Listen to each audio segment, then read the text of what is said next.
Merci de nous rester fidèles, mesdames et messieurs. Il est notre invité, un acteur politique, pas des moindres. Il est de l'opposition. Steve Mbikaï, ministre de l'Enseignement supérieur dans le gouvernement Bruno Tshibala en République démocratique du Congo. Il est porte-parole d'une grande plateforme politique, la nouvelle classe politique NCPS, autorité morale du Parti travailliste, parti APT. Je vous le rappelle, il est de l'opposition. Monsieur le ministre, merci de répondre à notre invitation. Bienvenue.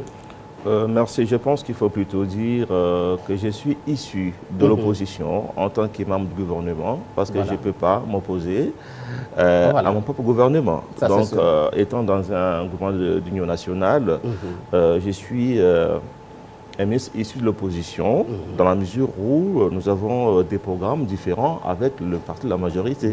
Mais nous sommes contraints pour l'amour patriotique à travailler ensemble pour cheminer vers des élections démocratiques. En tout cas, le message est passé. Avec vous, nous allons aborder des sujets vraiment politiques. L'actualité en République démocratique du Congo. D'abord, mesdames et messieurs, marche du 31 décembre 2017, organisée bien sûr par l'Église catholique, le fameux comité laïque. Quel bilan faire de cette marche? Encore une autre projetée pour ce 21 janvier 2018. L'Église catholique qui appelle au respect de l'accord du 31 décembre 2017. Et juste après, une demande qui prend d'autres allures, escalade verbale entre l'Église catholique et le gouvernement congolais. Jusqu'où ce bras de fer Église-gouvernement? Ne nous quittez pas, on en parle dans un instant. Et puis, nous allons revenir sur cette page vraiment très démocratique et politique en RDC. 16 janvier 2001, 16 janvier 2018, à 17 ans, qui est disparu Laurent Désiré Kabila, un des héros. Nous allons parler des acquis de ces grands acteurs politiques. Et puis, 17 janvier 1961, 17 janvier, nous sommes en 2018, Patrice Emery Lumumba. Qu'est-ce qu'on garde en souvenir de ces grands, un grand homme, les deux héros nationaux? Steve Mbikaï, acteur politique, vous êtes nationaliste. Ici, nous parlons de Patrice Emery Lumumba, un des grands nationalistes reconnus mondialement. Nous parlons de Laurent Désiré Kabila, les acquis de ces deux hommes. Et vous, où est-ce que ça se croise? Là où ça se croise, c'est que Patrice Emery Lumumba était tout à fait opposé au néocolonialisme, n'est-ce pas, au dictat des puissances étrangères sur notre pays. C'est pour ces raisons que on a trouvé dangereux, on l'a éliminé très tôt. Ouais. Alors je peux dire que l'esprit qui était à Lumumba, parce qu'on peut bien tuer Lumumba, on peut bien tuer Laurent Désiré Kabila, mais c'est un esprit qui est en train d'être incarné par des personnalités. Voilà. On a tué Lumumba, mais après cet esprit, on l'a retrouvé aussi dans Laurent Désiré Kabila, dans la mesure où il était aussi opposé à toute soumission à l'étranger.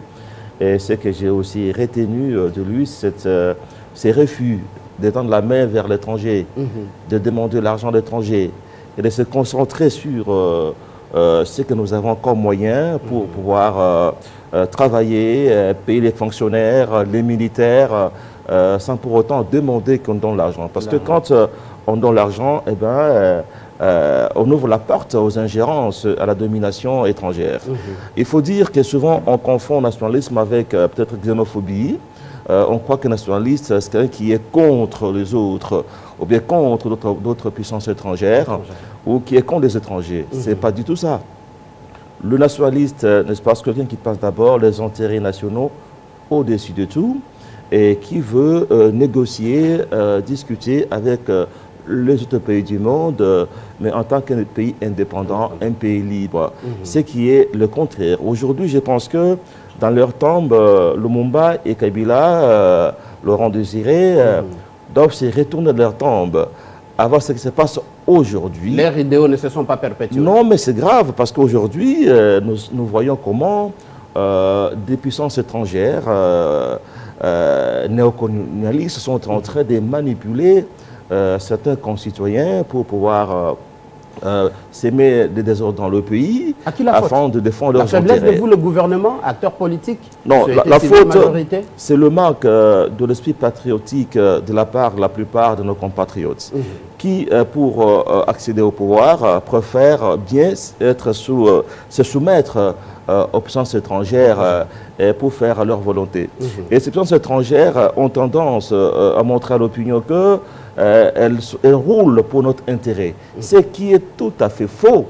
Je ne vois pas comment est-ce qu'un pays étranger peut prendre tout son temps, son énergie pour venir défendre un pays étranger, parce que chaque pays défend ses intérêts.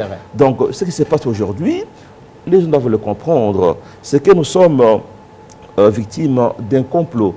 Un complot ourdi dans une capitale occidentale. Il ne faut pas un dessin pour comprendre de quelle capitale il s'agit, qui a recruté les gens ici. Parce que au départ, on a vu cette capitale organiser des forums à sa charge. Voilà.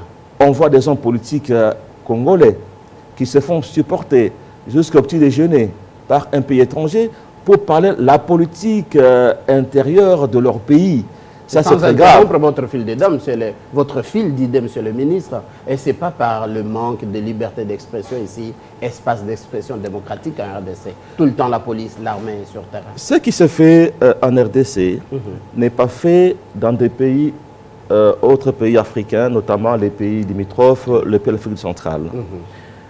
Je mets quiconque au défi, même ceux qui nous suivent ce soir, de me dire quel est ce pays de l'Afrique centrale qui est plus démocratique que la RDC. Nous suivons des chaînes de télévision. Quel est votre paramètre de démocratie? Nous suivons par exemple les chaînes de télévision, exemple liberté de partis politiques, d'expression. Ok? On prend les pays de l'Afrique centrale ici.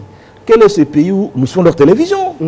Quel est ce pays où les gens ont la liberté de critiquer le chef de l'État à la télé comme ils veulent et ils ne sont pas poursuivis? Et quel est le pays qui a plus de médias que le RDC? Okay? Chez nous, chacun peut venir critiquer le président Kabila comme il veut. Et certains vont trop loin, jusqu'à fleurer l'injure. Et puis ils rentrent. Je pense que chez nous, sur le plan de liberté et la démocratie, nous sommes trop loin. Si ces pays-là, ce que vous appelez communauté internationale, qui sont quelques 3, 4, 5 pays qui dominent les pays les plus faibles. Parce que quand il y a un fait qui se passe en Afrique, eh bien, on évoque la communauté internationale. Mais quand il y a un même fait qui se passe en Europe, on ne voit pas de communauté internationale. On a vu ce qui s'est passé en Catalogne la fois passée. Voilà. Les Catalans ont réagi, n'est-ce pas? Ils veulent être déterminés, ainsi de suite. On a blessé les gens, on a molesté. On n'a pas entendu une déclaration d'une certaine communauté internationale. On n'a pas entendu la demande d'une enquête internationale. Nous avons vu les pays d'Afrique ici qui ont révisé leur constitution pour maintenir des chefs d'État au pouvoir. On n'a rien entendu. Par contre, ces pays-là ont de très bonnes relations avec l'Occident. C'est quand un chef de l'État est insoumis, refuse de laisser ces pays puiser ses richesses comme ils veulent, qu'on cherche à le descendre dans ces pays-là. Ok?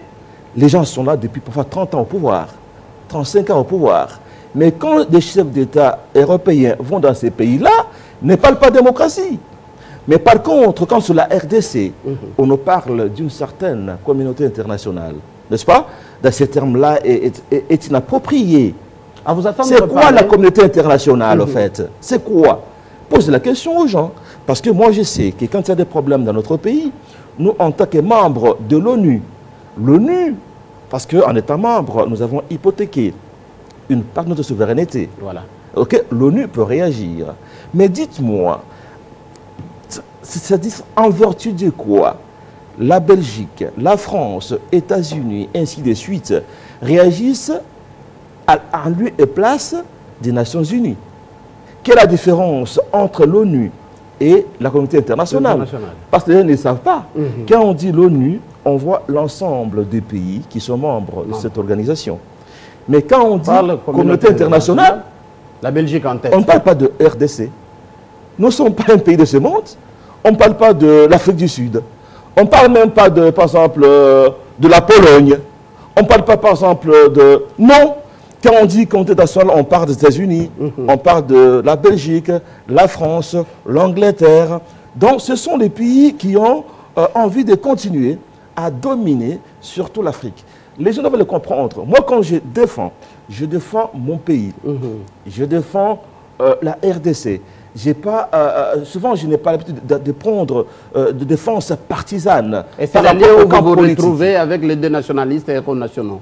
Bien sûr que oui. Et je peux dire, c'est même l'endroit où mes pensées à moi rencontrent celles du président Joseph Kabila sur le nationalisme et le refus de se voir dominé par les autres. Si le président Kabila était soumis, s'il avait laissé tous ces gens puiser le coltan, le pétrole, puiser le diamant, de l'or impunément dans notre pays, eh bien, il serait un très bon chef de l'État. Alors, les amis qui me suivent le comprendre, nous devons défendre notre pays. Vous ne verrez jamais un Français aller aux États-Unis, n'est-ce pas, rencontrer les autorités américaines pour parler de la politique interne de la France. Vous ne verrez pas, dans des pays qui se respectent, des nationaux aller faire des déclarations politiques à l'étranger. Non, la politique doit se faire à l'intérieur. Nous avons ici les gens qui donnent des ordres à partir de l'étranger. Marchez, faites ceci. Mais comment voulez-vous... Et alors, c'est d'où l'importance de cette question. Parce qu'on évoque ces relations vraiment très tirées entre vous, gouvernement, et l'Église politique, et l'Église catholique en République démocratique du Congo. Pensez-vous que l'Église est manipulée? Non, je pense qu'il faut corriger. Il n'y a pas un bras de fer entre l'Église catholique et le gouvernement. Parce que dans le gouvernement, dans la majorité, dans tous les partis politiques, il y a les gens, membres de l'Église catholique, qui ne sont pas en guerre avec le gouvernement. Parmi les prêtres, les évêques, il y en a sûrement qui partagent les points de vue du pouvoir en place. Donc, il y a tout simplement une espèce de manipulation d'une capitale européenne qui pense qu'il doit continuer à nous considérer comme sa colonie, n'est-ce pas? Parce qu'on a vu... Est-ce que ça tient debout cette raison? Ou vous ne voulez pas reconnaître votre faiblesse de ne pouvoir pas organiser les élections? Moi, je vais parler de tout ça. On a vu, quand la CENI a publié le calendrier électoral, nous avons vu le soutien de la CENCO à ce calendrier. Et la CENCO a demandé qu'on puisse surveiller son application. Juste après, il y a une autorité européenne qui est arrivée ici, qui a reçu 5 compatriotes, notamment certains princes de l'Église. Quand il est rentré, nous avons vu parmi les évêques, d'autres évêques qu'on a aperçus en Europe avec certains compatriotes qui font l'opposition. Juste après, ça a changé. Je pense ceux qui me suivent, moi je n'aime pas être partisan, doivent se rappeler que l'Église catholique, à travers la CENCO, avait soutenu le calendrier sans réserve et demandé sa surveillance. À partir de quel moment ça a changé? Parce qu'on ne parle plus calendrier électoral. Maintenant, on parle de quoi? On parle du chef d'État qui doivent se prononcer, qui ne sera pas candidat. On parle de l'application intégrale de l'accord.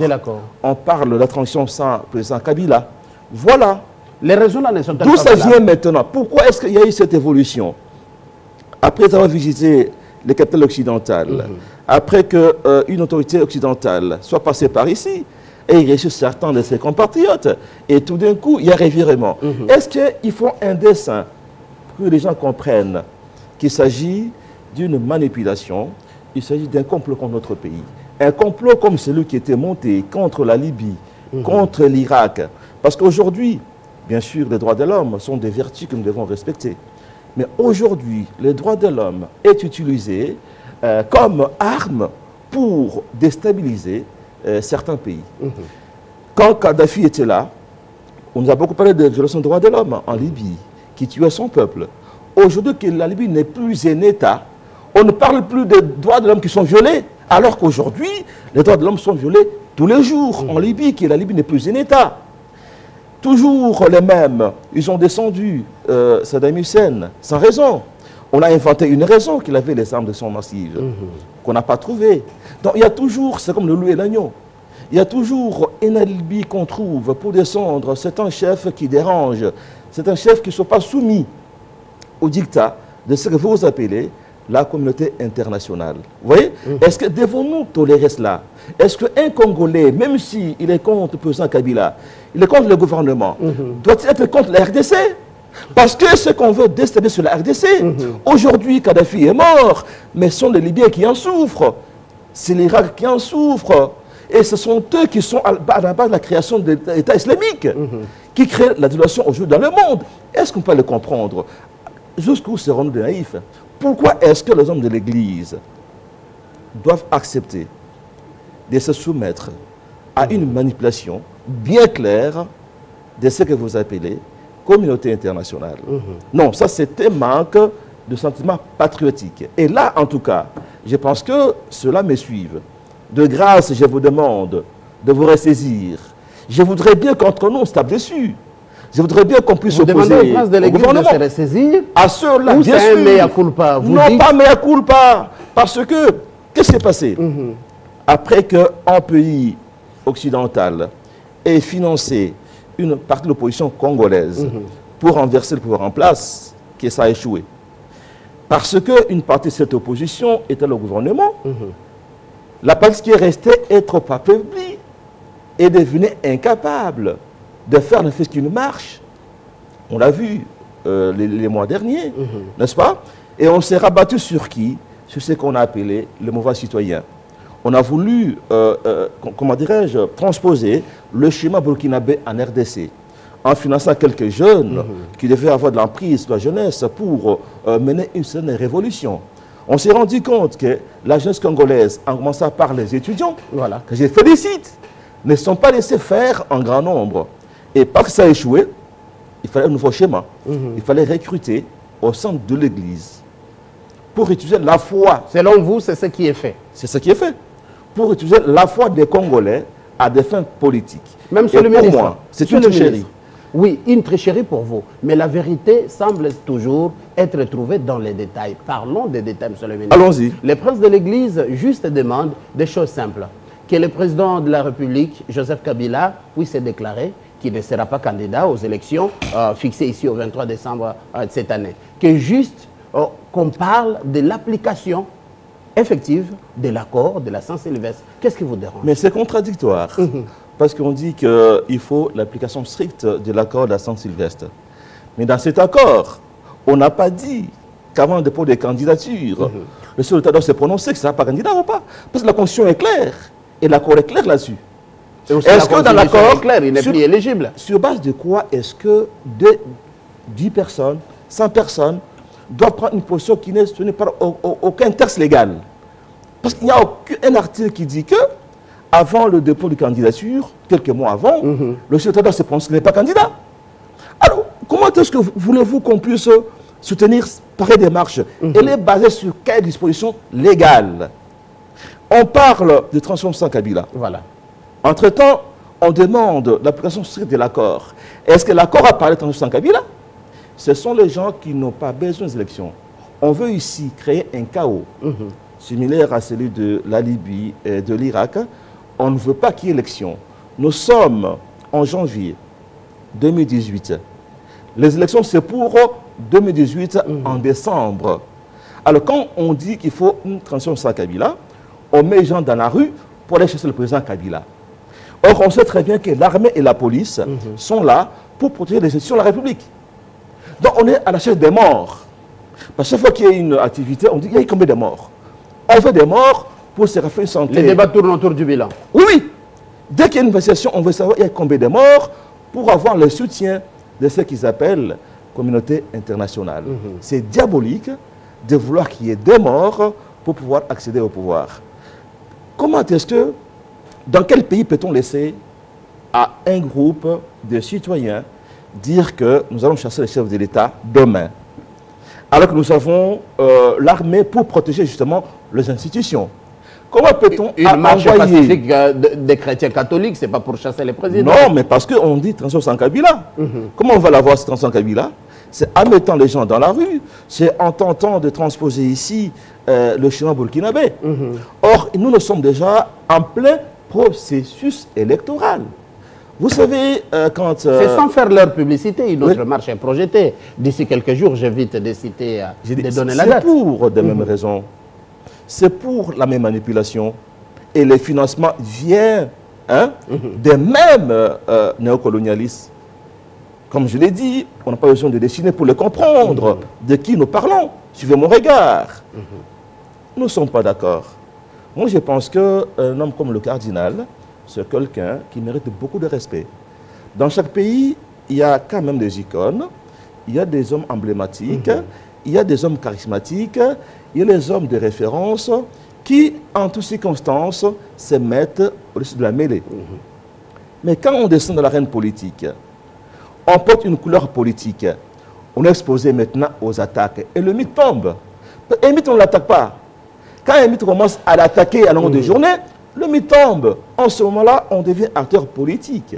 Parce qu'on ne doit pas faire la politique, n'est-ce pas, sous couvert de la soutane. Moi, je pense que ce sont des autorités religieuses que nous devons respecter, continuer à respecter, mais qui doivent nous aider à les respecter. Parce qu'on nous insulte, ok?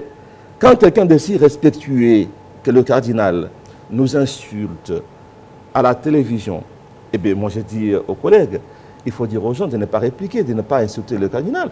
On doit le respecter. Mais ceux qui nous suivent... Vous êtes de l'enseignement supérieur. Ceux qui nous suivent, ils savent bien, quand vous m'insultez aujourd'hui, médiocre, je ne dis rien. Demain, vous dites de moi, fainéant. Encore après-demain, mal éduqué. Voilà. Je ne dis rien. Je pense que ceux qui observent vont conclure entre moi et vous qui est médiocre. Et ce n'est pas juste une façon de vous élever, de vous pousser.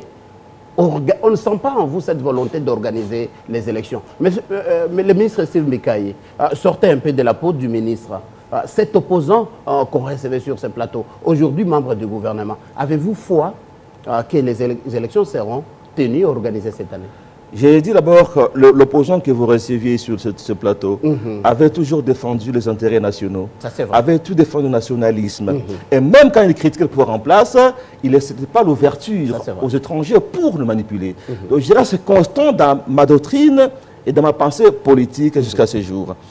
Comme me démontre qu'il n'y a pas la volonté, dès lors que à chaque conseil de ministres qui est présidé par le chef de l'État, il revient sur l'obligation qu'a le gouvernement de financer la CENI. Et je vous apprends... Avec les fronts qui s'ouvrent déjà à l'Est... Et je vous apprends que par moment, nous manquons même les frais de fonctionnement au gouvernement. Parce que nous devons financer la CENI. Et jusque-là, le gouvernement a tenu parole. Je voudrais bien qu'on suive le calendrier. Et que le jour qu'on se rendra compte que ce n'est plus appliqué, que les gens réagissent. Mais réagir dans le vide. Ça, c'est dans le vide, en fait. Ça, on sent très bien que ça, c'est une main étrangère qui est en train de manipuler. Comment une réaction... Si aujourd'hui, le président va tomber, on n'a pas l'absurde. S'il tombait aujourd'hui, il faudra du temps pour chercher qui va diriger le pays. Encore, faudra-t-il qu'il n'y ait pas de chaos. Ce n'est pas une mince affaire de faire tomber un chef d'État dans le vide un jour par une marche. OK? Il faut discuter. Un nouveau gouvernement, il n'y aura pas d'élection en 2018. Donc les gens qui sont dans ces schémas ne sont pas pour les élections. Ils ont peur des élections. Et vous, gouvernement, vous, Steve Mikayi, vous, patron, porte-parole du NCPS, vous, autorité morale du Parti travailliste, prêt pour les élections. Nous parlons de vous. Mais nous sommes prêts pour les élections. Prêts ou pas d'ailleurs. Nous sommes obligés d'y aller. Et j'ai dit aux amis, beaucoup vont rester discrets comme en 2006. Ils se disent non, il n'y aura pas d'élection. Il y aura justement un alibi pour ne pas le faire. Ils vont rester comme ça sans se préparer. D'ici 2 mois, au mois de mars. Avec cette nouvelle loi électorale façonnée pour certains observateurs de toutes pièces pour écarter des partis qui naissent, des partis qui montent. Je vous dis, d'ici le mois de mars, tout celui qui est pas au Sénat, à l'Assemblée, au gouvernement, qui voudrait quitter son parti pour être candidat, doit déjà quitter. Parce que d'ici le mois de juin. Et au Sénat? Oui, parce que nous sommes en plein déjà processus électoral. Nous sommes en 2018 et les élections sont prévues en 2018. Les gens attendent les chefs d'État sur l'affaire du référendum et la révision constitutionnelle. C'est là qu'on attendait. Voilà. Ou qui se verra candidat. Mais parce qu'on n'a pas eu toutes ces raisons, tous ces motifs, On invente d'autres motifs d'un Ou genre... vous êtes couvert avec la loi électorale, la bourgeoisie, la démocratie bourgeoise. Non, écoutez, vous savez, dans tous les pays, la majorité qui est au pouvoir, qui est à l'Assemblée, a toujours modifié des lois qui vont dans le sens de ce qu'elle veut. Partout, c'est comme ça. Oui, maintenant que le Trump est arrivé, il est en train de remettre en cause certaines lois qu'avait fait voter Obama. Et alors, la majorité qu'il a, bien sûr que nous n'étions pas pour cette affaire de seuil, pour des raisons évidentes. Mais dès lors que la majorité qui est à l'Assemblée a décidé, on s'incline et on s'adapte. L'homme politique doit savoir s'adapter. Et nous sommes en train de nous organiser pour affronter ces seuils. On n'a pas de choix. Ceux qui sont discrets vont le rester. Et ils vont rester, n'est-ce pas? Nous, on va continuer. Comme en 2006. Il y en a qui s'étaient mis à l'écart, mais le pays ne s'était pas arrêté. C'est comme maintenant aussi. Ceux qui pensent qu'avec le soutien de certains pays étrangers, ils vont réussir à nous bloquer, n'est pas là aux élections, je pense que c'est Trump. Je ne vois pas comment le gouvernement, chef de l'État, va permettre à ce que le processus déjà engagé soit perturbé. Maintenant, ceux qui me suivent doivent me répondre. Entre nous, gouvernement, qui finançons la CENI, la CENI qui a sorti un calendrier, qui jusque-là est respecté, ok? Entre nous et ceux qui veulent perturber le processus par des changements, je peux dire, des pouvoirs de façon non démocratique. Voilà. Ceux qui veulent encore d'autres dialogues. Parce que c'est ça le problème en fait. Il faut encore dialoguer pour peut-être entrer au gouvernement. Mais on utilise la population comme bouc émissaire. Mais il faut poser le problème clairement. Tout Congolais a le droit d'entrer au gouvernement. Il faut poser, c'est ça le problème, parce qu'ils veulent une transition de 3 ans. Bientôt, vous allez le savoir. Voilà. Ils veulent une transition de 3 ans. Qui veulent? Donc, nos amis qui vont dans la rue, ils veulent une transition de 3 ans. Sans le président Kabila. Prendre la primature, renverser le pouvoir en place et avoir une transition de 3 ans. Mais quand irons-nous aux élections? Mais elles sont proches, ces élections. Préparons-nous pour les élections. Aujourd'hui, ça m'étonne que, entre nous, le chef de l'État, le gouvernement, la CENI, nous avons fait notre part. Il appartient maintenant de poder se préparer pour les élections. Mais en tour de grâce, je demande à mes amis d'arrêter de jouer pour les intérêts étrangers. 2 petites questions avant de nous quitter, Monsieur le ministre Steve Mbikaï.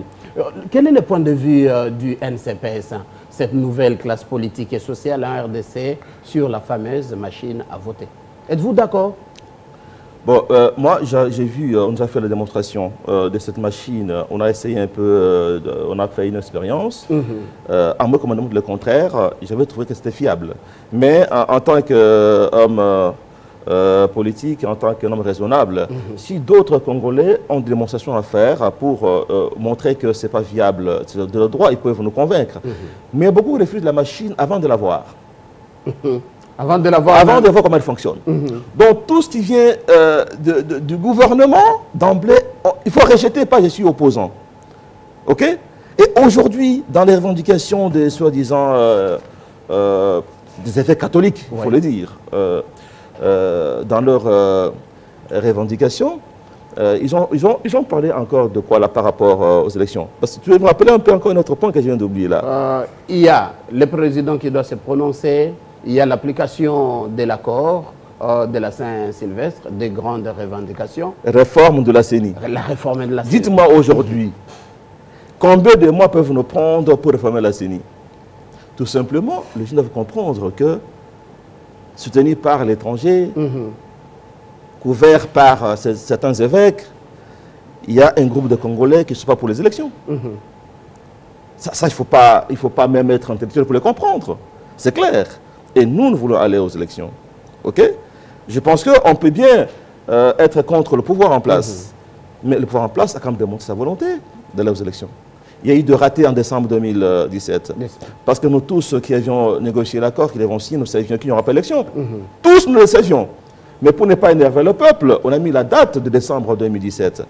On savait qu'il n'y aura pas d'élection, mais s'il n'y a pas d'élection, eh bien, nous pourrons trouver une autre date. Et la date a été trouvée. À la limite, qui a le droit de dire que l'accord est appliqué ou pas? C'est qui? nous sommes signataires. La plupart des signataires estiment que c'est appliqué. Parce qu'il y a les signataires de l'AMP, les signataires de l'opposition qui étaient à l'EIA. Il n'y a qu'une partie des signataires du rassemblement. C'est peut-être ceux qui ne veulent pas un énième dialogue. Pas un dialogue, non, pas une évaluation. Qui nous disent face à face, parce que nous connaissons l'esprit de l'accord. On dit par exemple l'histoire des exilés politiques. Voilà. A-t-on appris qu'il y a un certain monsieur Moïse qui veut rentrer au pays? On a dit non. Ou honorable Boussania Moussi, parce qu'il est député. Est-ce qu'on a entendu le gouvernement dire que s'ils viennent, on va les arrêter? Est-ce que, peut-on dire qu'un homme politique devient intouchable par la justice? Si moi j'ai un problème particulier avec vous, et que vous êtes au tribunal, est-ce qu'il n'a pas sur le temps de dire arrêtez ces procès? C'était plus démocratique. Ce sont ces cas-là dont on nous parle. Et est-ce qu'un leader politique peut avoir peur de la prison? On veut être leader de l'opposition. Je me rappelle, le leader Maximo Etienne Tshisekedi en 87, 88, quand Mobutu était encore un lion. Il est parti en Belgique. Il a critiqué sévèrement Mobutu. On a promis de l'arrêter. Il a dit que je vais rentrer chez moi. Je suis congolais, je suis zaïrois à l'époque. Il est venu ici. Il appelait à la marre donc, le meeting du pont Gabi. Voilà. J'en ai le souvenir ici, la cicatrice, parce que j'étais un grand activiste à l'époque de l'UNEPES. J'ai été blessé ici en 88. Est-ce qu'on peut être leader politique, avoir peur de la prison? Non. Il y en a qui sont trompés de vocation. Sans prôner les casses, les pillages et autres. Il y en a qui sont trompés de vocation. Ceux-là sont retrouvés religieux. Plus tard, ils se sont rendus compte qu'ils auraient pu être politiciens. Il y a d'autres qui sont commerçants, qui sont professionnels politiques. Parce qu'un politicien ne peut pas avoir peur de t'arrêter et envoyer ses militants, envoyer le peuple au feu en se mettant au froid. Donc ça, c'est pas dire politique. On vous donne une occasion de communiquer parce que vous êtes les patrons de l'enseignement supérieur. Ce sont des jeunes, des étudiants appelés à marcher. Pour vous, ils sont soit manipulés, d'autres se disent par conviction. C'est quel message que vous lancez? Non, ça, ce n'est pas une affaire des étudiants. Les étudiants congolais sont des patriotes. Hein? Donc, ils comprennent. Ils réagissent quand leurs intérêts sont menacés. Voilà. Et moi, en tant que ministre de l'ESU, je suis d'abord leur père, le premier père des étudiants. Voilà. Je ne fais que défendre leurs intérêts, et je les ferai toujours dans cette marche-là. Parce qu'ils comprennent très bien que nous sommes en plein processus électoral. On va à la marche pour quoi? On veut qu'il y ait un mort, pour qu'on dise qu'il y en a eu 100. Souvenez-vous de Mobutu, quand il était en conflit avec notre cher néocolonialiste à l'époque, eh bien, on a créé une situation à l'université de Mumbashi où il y a eu un mort, on a dit qu'il y en avait 200. On n'avait jamais vu de dépouilles mortelles. Mais c'est comme ici. Ce qu'on veut, c'est qu'il y ait des marches et qu'on invente des morts pour créer comment déstabiliser le régime en place et s'aimer le cas de notre pays pour qu'on devienne comme la Libye. Nous sommes quand même un peu modèles. Quand on nous compare aux pays voisins et à d'autres pays de l'Afrique centrale, il y a la liberté chez nous d'expression. Le calendrier est l'emploi des élections. On n'a pas fait de référendum, on n'a pas revu la Constitution. Mais pourquoi on cherche la petite bête sur la tête du chef de l'État, sur la tête du gouvernement, alors que c'est bien chauve et il n'y a pas de pou. Le message est vraiment passé. Le ministre Steve Mikaï, je rappelle, ministre de l'Enseignement supérieur, vous êtes porte-parole de la nouvelle classe politique et sociale, NCPS. Vous êtes autorité morale du parti travailliste. Je vais conclure. Pour dire, nous avons eu des morts en 92, le 16 février 92. Pour rien. Marché des chrétiens. Pour rien. Ces morts, on peut dire ce que ça produit. C'était la CNS. On a revu la CNS. Qu'est-ce qu'elle a produit? Il a atterri en catastrophe et n'a rien changé.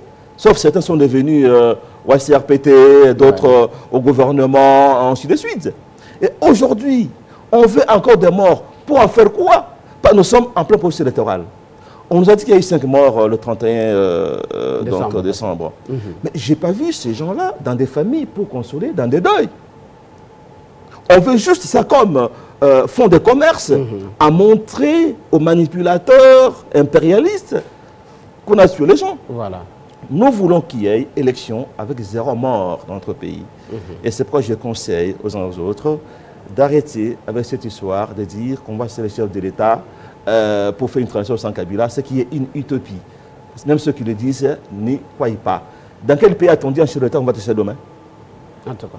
Demain, on va te chercher demain. Ça c'est une façon d'envoyer les gens à la mort. Parce que dès lors qu'on fait la subversion pour renverser le pouvoir par des voies non démocratiques, l'armée, la police et la poste net cette aventure. Et ce n'est pas tout à fait responsable. Je pense que nous devons nous demander au prince de l'Église de rester au-dessus de la mêlée. J'ai aimé les critiques qu'on nous a faites par le pasteur protestant. Hier, à l'Église. On a senti que, parce que c'est la société civile, ils ont le droit de nous critiquer. Il a quitté le gouvernement sans haine, sans arrière-pensée, sans pensée politique. Mais les autres, on sent qu'ils ont envie d'assumer des fonctions politiques. Mais lui a quitté, c'est ça la différence. Lui a quitté comme un homme de l'Église. Je trouvais que c'était une interpellation normale. L'Église a le droit de nous interpeller. Mais ici, il y a certains pans de l'Église qui ont des ambitions politiques. Je crois qu'il faut faire la part des choses. Ça, c'est vrai. Et ne pas aller dans la rue, utiliser la foi chrétienne, c'est une tricherie. Voilà. Si on veut lancer un appel, dites aux gens, lundi à 10h, venez, on va marcher. Il ne faut pas profiter des gens, la naïveté, donc des gens qui viennent pour prier, en profiter pour les amener en politique. C'est une tricherie. S'ils veulent, ils n'ont qu'à lancer un appel en dehors de l'Église pour faire une marche politique. Le message est passé à Steve Mikaï, ministre de l'Enseignement supérieur. Vraiment merci d'avoir répondu à notre invitation malgré vos charges horaires. Merci d'être venu. C'est moi. Mesdames et messieurs, heureux de vous savoir que vous étiez nombreux en train de suivre cette émission. Vos remarques, critiques et suggestions, vous savez où nous retrouver, les www.tele50.com. Portez-vous bien.